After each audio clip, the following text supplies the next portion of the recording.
You're a founder or an entrepreneur, and you are far enough along that you have proven your model. The question now is whether or not you can hold what comes next.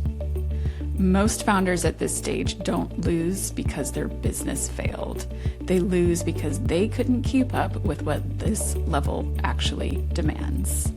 Pivoting when markets shift, when regulations change, or when new competitors rewrite the rules overnight. Holding steady when they miss, or when they grow so fast that their whole world turns upside down for better or worse. What most of them don't know is that at this level, it's not about what they do. It's about the version of themselves that's running the business. Has this founder done the identity work necessary to hold the level of demand that this degree of success requires? I'm Cati Winkel, identity architect, coach, and founder of the Identity Work Company. This is Soul Meets Scale, where identity work meets commercial outcomes. Let's get into it.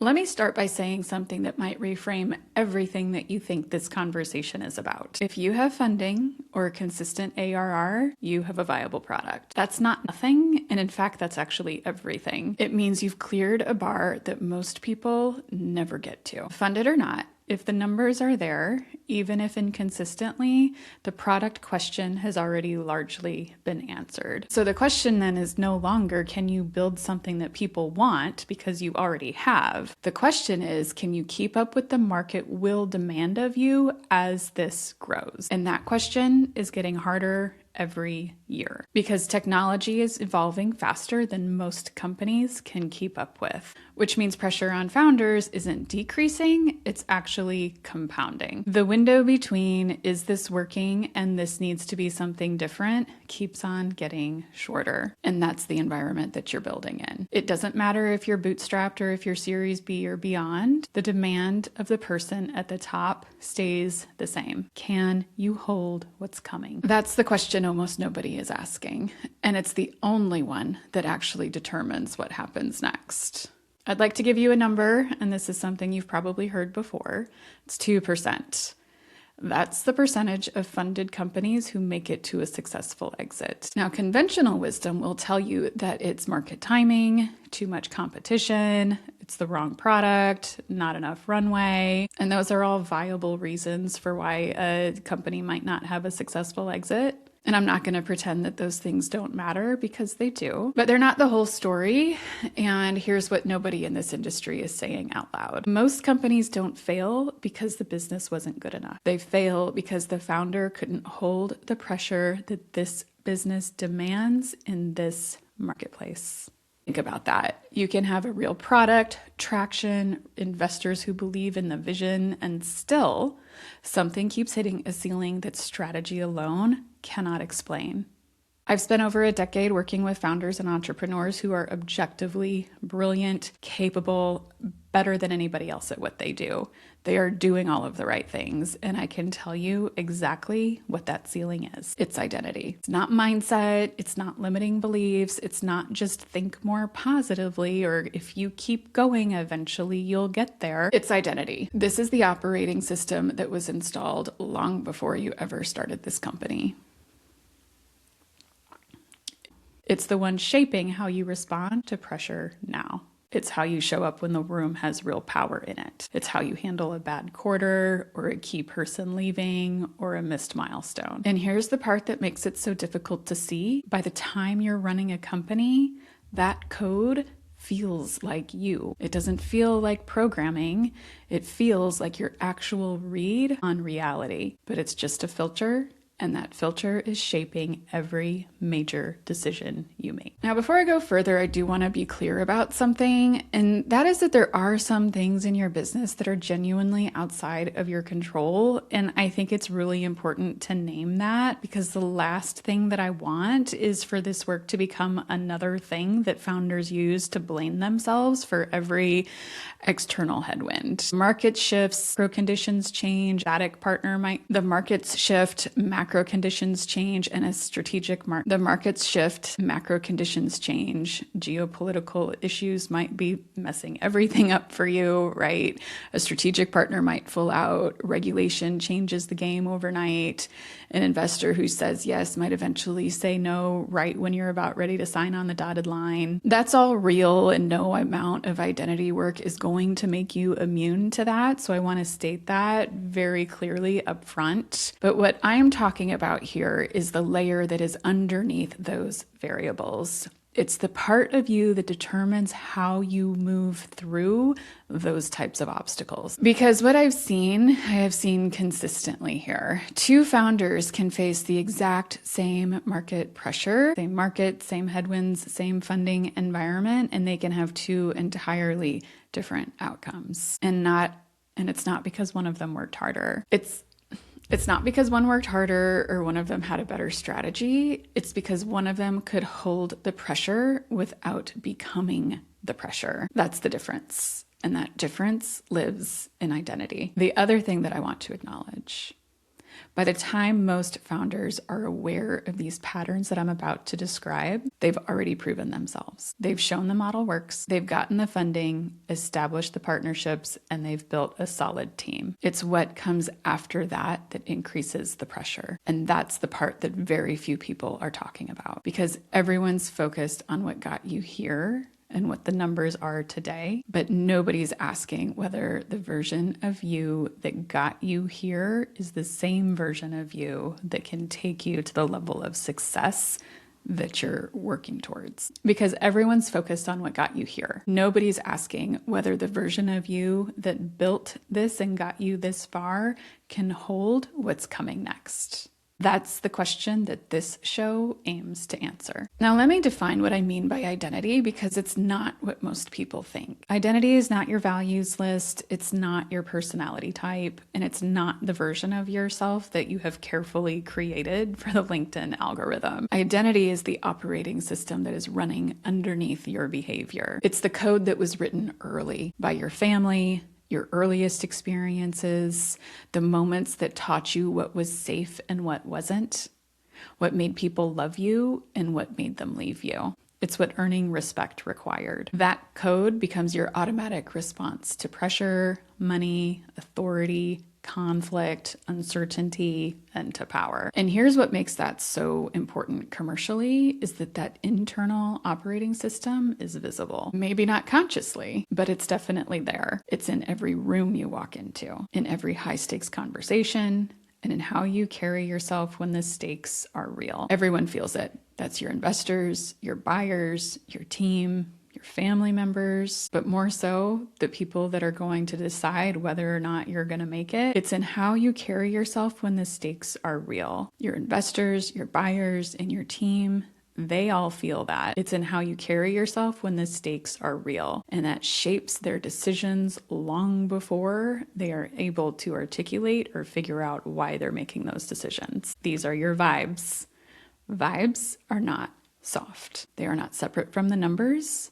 They actually precede the numbers. Now, when I say identity shapes business outcomes, this isn't a philosophical thing that I'm saying. It's something that I've actually watched happen for years. I'm talking 10 years of doing personal transformation on entrepreneurs and founders. When I say identity shapes business outcomes, this isn't a philosophical conversation that I'm having. This is something that I have facilitated and watched founders and entrepreneurs live through over and over again. I've watched it happen consistently and reliable across industries, across company stages, and across very different people. Every entrepreneur who has come to me,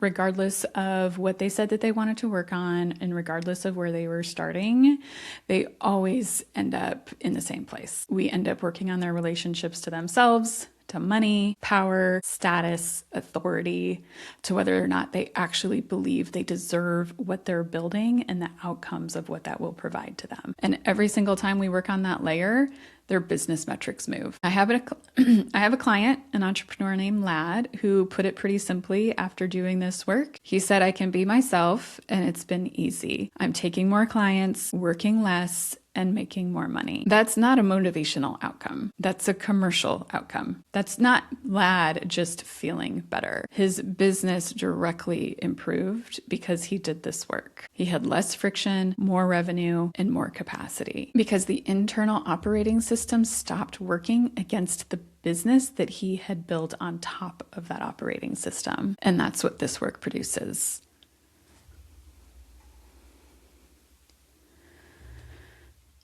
Now, I want to take a moment here and talk about the name of this show because it's obviously not accidental. Soul Meets Scale. I named it that because what I've watched over and over again in my own journey and in every founder that I've ever worked with is that the moment they abandon who they are in the pursuit of growth, that's when things start to go wrong. They start making decisions based off of what is expected of them. They build cultures that look functional from the outside and they feel hollow from the inside. They hit milestones that should feel like wins and feel nothing. Or they feel momentary relief before the next wave of panic takes over for the next milestone that they need to hit. And the inverse of this is also true, and this is the part that's really exciting for me. When a founder is operating from congruence, when who they are at their core is actually aligned with what they're building, the outcomes are very, very different. It's not just emotionally different for them. It doesn't just feel better, but it's commercially different. Their decisions are cleaner and easier to make. Their leadership is steadier. They're not nearly as reactive. The decisions are cleaner, the leadership is steadier, and the culture holds because it's actually coming from a real place inside of those organizations. It's not something that somebody came in and taught them to do and then put it up on a wall for them to reference when things get hard. The team starts trusting direction because the direction makes sense and their leadership is more capable than they were before. So everybody can buy into it. And the results of that compound. There's a quote on my website from a client named Laura. She's a 7-figure sales trainer. And she said, this is the only work I've ever done where their inner work produces tangible external outcomes. That's what Soul Meets Scale is built on. You don't have to choose between who you are now and how far you want to go. In fact, the version of you that abandons yourself to scale is not going to be the version that actually makes it. That version of you will become the 98%. The soul is not soft, and it's something that is way too overlooked when it comes to creating successful commercial outcomes. The soul is actually the engine of what will bring you the outcomes that you're working so hard for. All right, now let's talk about the 6 patterns that I see in founders again and again.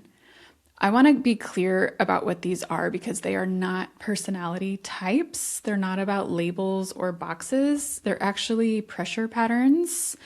They're the way that identity shows up when stakes start to get real. It's when a runway tightens, when a key hire that you're really counting on falls through or they don't perform the way that you expect them to. It's when a major relationship is on the line. As I go through these, I want you to notice what is landing for you.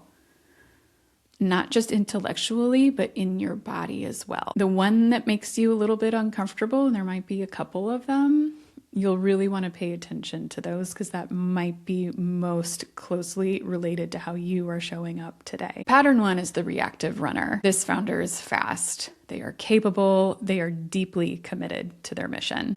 And when things go wrong, a runway tightens, a launch underperforms, or a key hire delays, they don't freeze. These people accelerate. More emails, more pivots, more meetings, more urgency. They are genuinely solving, but there's a big sense of whiplash that is rippling through their company. The team trusts their ability to handle a crisis. They don't always trust the direction that they get on the other side of that crisis, though. Investors will read that speed as drive, and it is, but they also sense something underneath that. There's a sense of instability there. It's a reactivity that makes them wonder, can this founder hold steady when the stakes are truly high? This founder learned early on that speed equals safety, and now they can't always tell the difference between moving forward and running from something. Pattern 2 is the control-driven builder. They have high standards, real competence, genuine eye for quality. and a near complete inability to let somebody else take the things that they have always equated themselves being the best at. They'll rewrite the deck, they're going to be editing emails, they'll be sitting in on meetings that they have no business being at because they should have delegated those months ago. They genuinely believe that quality involves their presence in everything that that company is doing. And in the early days, it really did. That was the right call then. But now the business can only move as fast as that founder can personally carry it. And that is not a leadership style. That is a bottleneck with a productivity story sitting on top of it. The team will start to feel supervised, not led, especially if you have high-performing team members who really like to let their wisdom and intelligence shine. They will get bored and they will start to leave. The people who could have helped them scale will go someplace else where they know they will be more trusted. Pattern 3 is the proving founder. Everything this founder builds is technically impressive. The metrics look good, positioning is sharp, and the output is real. And underneath all of that, they are trying to earn something: validation, recognition, and the feeling of finally being enough. They're not building from vision. They're building from the need to prove that the vision was worth it. Launches will feel like verdicts to them. Revenue is an indicator of their worth. A good quarter will bring relief, not satisfaction. And a bad quarter doesn't just threaten the business, it threatens their sense of self. Burnout isn't far behind, and they live for perfectionism. They will often hit a milestone and feel nothing because they're not building for the fulfillment of building. They're building for the fulfillment of being good enough, which they never are. Pattern 4 is the visionary doubter. This one's interesting because from the outside, this founder looks collected, thoughtful, they have strong vision and genuine execution capacity once they commit. The issue is in the committing. It takes them too long. At every major decision point, whether that's in hiring, pricing, or going all in on a decision point, they're going to hesitate. Not because they can't see the path, but it's because they need to be certain before they move forward. And that certainty is a trap because it almost never comes when they need it to come. And so they're going to miss opportunities. Momentum is going to slow down. And this founder will keep on running round after round of analysis before they make the decision that they knew that they needed to make weeks or months ago. Their vision is excellent. It's the decision making that is going to hold this founder back. Pattern 5 is the isolationist founder. From the outside, this founder looks like strength personified. They can handle it, figure it all out. They don't ask for help, and it's not because they don't need it, but because somewhere along the way they learn that needing help is not safe. So they carry it alone. They also disconnect from feedback, from honest perspective, and from the types of reality checks that might have caught something major, some kind of big blind spot before it became too expensive. And so they disconnect. Maybe it's slowly or maybe it's all of a sudden, but they're not getting feedback. They're not getting any kind of honest perspective from anybody, and they're disconnecting from the types of reality checks they need that might catch blind spots before those blind spots become too expensive. What looks like self-sufficiency is actually a very costly form of isolation. Blind spots will compound, and the business ends up becoming a reflection of one person's unexamined perspective. Pattern 6 is the conflict-averse founder. They're thoughtful, relational, and this is the type of founder that everybody on the team genuinely likes. They have a real gift for culture until something needs to be confronted. You'll see this when there's an underperformer who needs to have a direct conversation months ago. Standards in that company will start slipping because the expectations were never set clearly enough. And then high performers will start wondering, why are they working so hard when they're not getting anything more for their effort than the underperformer will? And the founder watches this, right? Like they're going to know that there's an underperformer there, and they're going to know that standards are slipping, and they're going to know that they're not setting expectations well enough. But instead of addressing those things head on, they soften it. They don't want to hurt anybody's feelings, and they're going to coach around it. They're going to accommodate the people instead of address what needs to be handled in a way that's actually going to solve problems more effectively. They do this because somewhere inside of them, those relationships feel more fragile than they actually are. The team obviously feels it. Standards and trust erode, and the founder all the while is telling themselves that they're doing this in order to protect the culture. All the while, they're actually dismantling it from the inside out. Here's what all 6 of these have in common. These are not character flaws. These are adaptive patterns. Things that worked at some point in some earlier version of life or in some earlier stage of a company now become more costly when those founders think that they are actually protecting themselves. The question isn't whether or not you have a pattern, because every founder does, and in fact, every human has a pattern.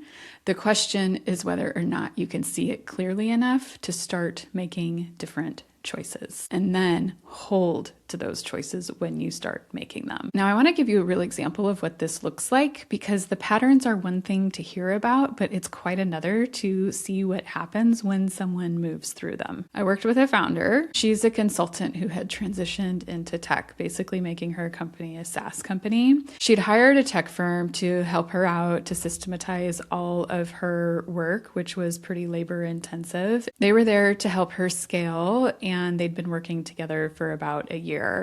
The woman running that tech firm is extremely sharp, and she also happens to be an angel investor. Now, she's somebody that knows exactly what she's looking for when she's deciding whether or not she wants to invest in a founder. And as a tech advisor, she had never once considered investing in any of the companies that had come to her for tech support. It's just something that never happened before. So the relationship between this tech advisor and the founder was definitely professional, advisory, friendly. She genuinely liked this founder as a person, called her an amazing human being. But there's a huge difference between somebody believing in them and somebody actually being willing to put money on that person and bet on them.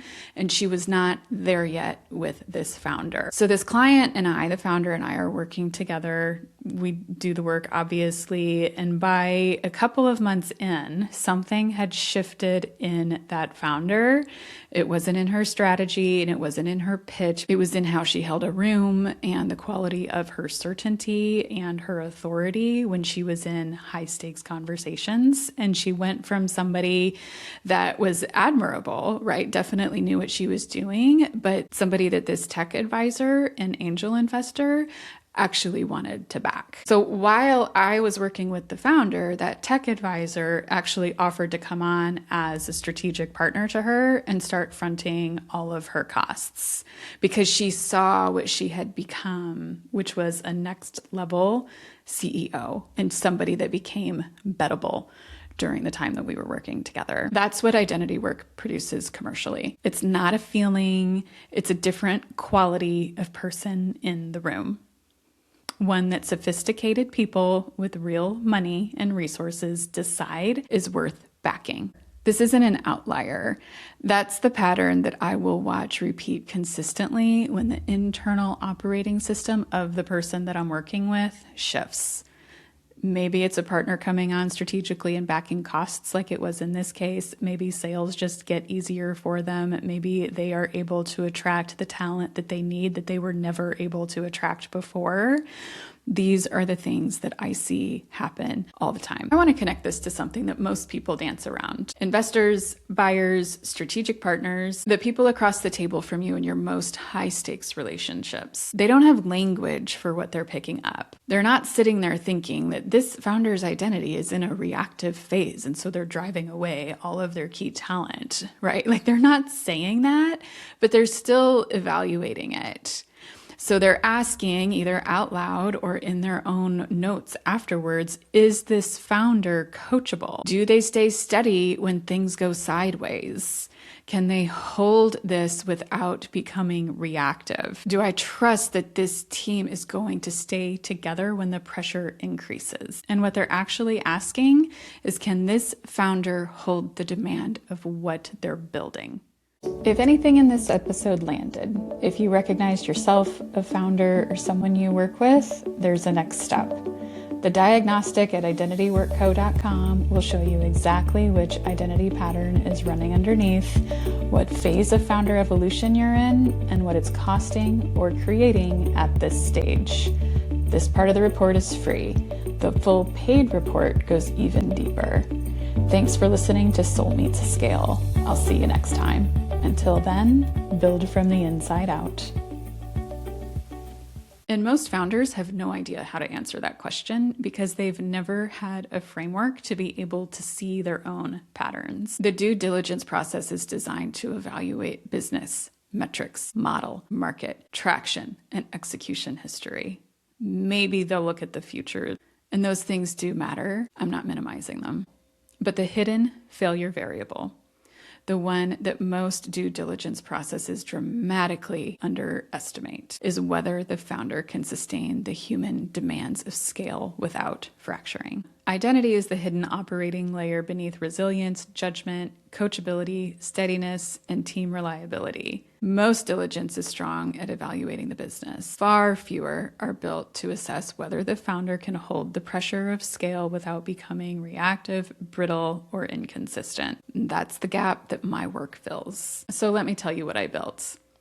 The diagnostic at the Identity Work Company is not a personality quiz. It's not 10 questions that's going to spit out a generic type. It's approximately an hour and it goes deep. It'll measure how you respond to pressure, into your relationship with money and what you make it mean about you, into how you show up when the room has real authority in it. It'll assess what happens in your body when things go sideways, and into the conflict you're avoiding and the decisions that you keep on circling. And at the end of it, you'll receive 3 things for free. First, you'll get your conditioned identity archetype.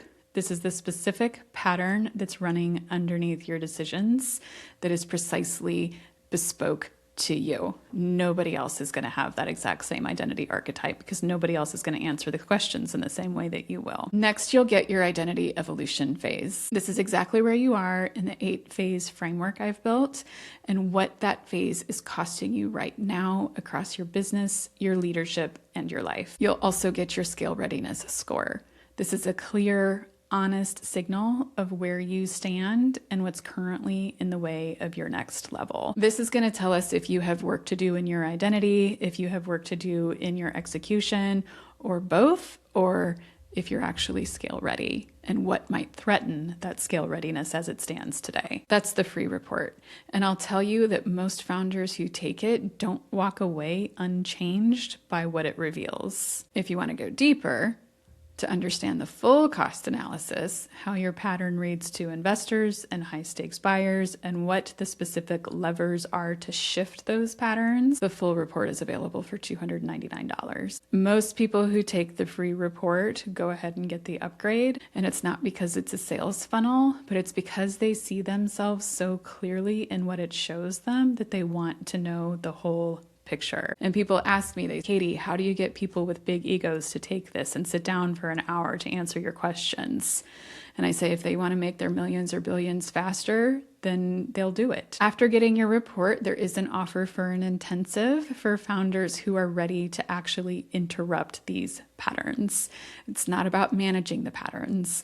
It's about actually interrupting them at the source, not just understanding them. But you start with the diagnostic. Like I said before, it's free to begin, and you cannot change what you're unwilling to see. And the diagnostic shows you exactly what you need to see so that you can become the person that your business needs as it continues to scale. You'll find that at diagnostic.identityworkco.com, and I'll also go ahead and link this in the show notes. I want to be straight with you about what happens on the other side of this work. It will not make you or your company immune to hard things because markets still shift, timing is still real, and the external world will keep doing what it does. But what changes is how you move through it. Your decision-making process will get much cleaner, not because you suddenly have more information, but because you're not running them through a survival code anymore. You can hold pressure without becoming the pressure, and you can lead and get through uncertainty from a state of steadiness instead of from fear. The people across the room from you are going to feel it before you ever say a word. Your team will feel it when you walk into a room on a hard day.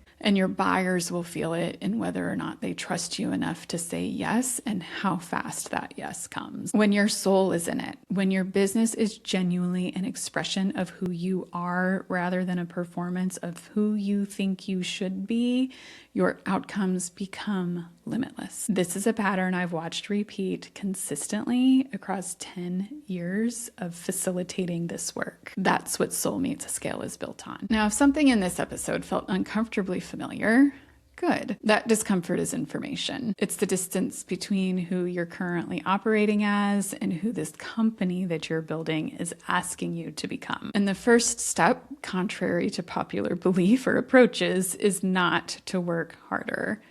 It isn't to add another strategist or to add another system, although that could be supportive. Those things don't change who you are as a human the way identity work does. Your first step is to see the pattern clearly, and you'll do that when you take the diagnostic. It's free to begin. You'll get those free initial reports, and the link to that is in the show notes at diagnostic.identityworkco.com. And if this episode resonated, if something I said today made you think of another founder who needs to hear it, share it. This show is brand new. The only way it reaches the founders it's meant for is from people like you subscribing and passing it forward. Next episode, we're going to go deeper on why good companies with strong metrics still fail to scale. I'll show you what breaks first and why it almost always traces back to the person behind the build. Until then, build from the inside out. If anything in this episode landed, if you recognized yourself, a founder, or someone you work with, there's a next step. The diagnostic at identityworkco.com will show you exactly which identity pattern is running underneath, what phase of founder evolution you're in, and what it's costing or creating at this stage. This part of the report is free. The full paid report goes even deeper. Thanks for listening to Soul Meets Scale. I'll see you next time. Until then, build from the inside out.